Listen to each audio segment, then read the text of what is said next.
झाली त्यामध्ये आहेत लेफ्टनंट कर्नल प्रसाद पुरोहित तसंच प्रज्ञा सिंग, रमेश उपाध्याय, अजय राहीरकर, सुधाकर द्विवेदी आणि सुधाकर चतुर्वेदी, समीर कुलकर्णी यांच्यावर हा खटला चालवण्यात आला होता। या 7ही जणांना निर्दोष मुक्त करण्यात आलेला आहे। लेफ्टनंट कर्नल प्रसाद पुरोहित यांच्या घरासमोर असा जल्लोष केला जातोय आणि त्यांचं अभिनंदन या ठिकाणी केलं जात आहे। पतित पावन संघटनेकडनं या ठिकाणी फटाके फोडत जल्लोष केला जातो।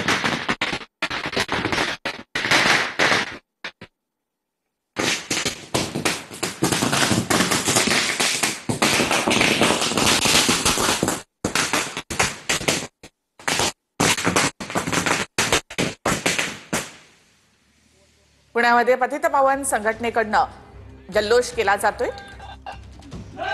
लेफ्टनंट कर्नल पुरोहित यांची निर्दोष मुक्तता झाल्याबद्दल त्यांचं अभिनंदन असं म्हणत पतित पावन संघटनेकडनं पुणे शहरामध्ये जल्लोष केला जात आहे।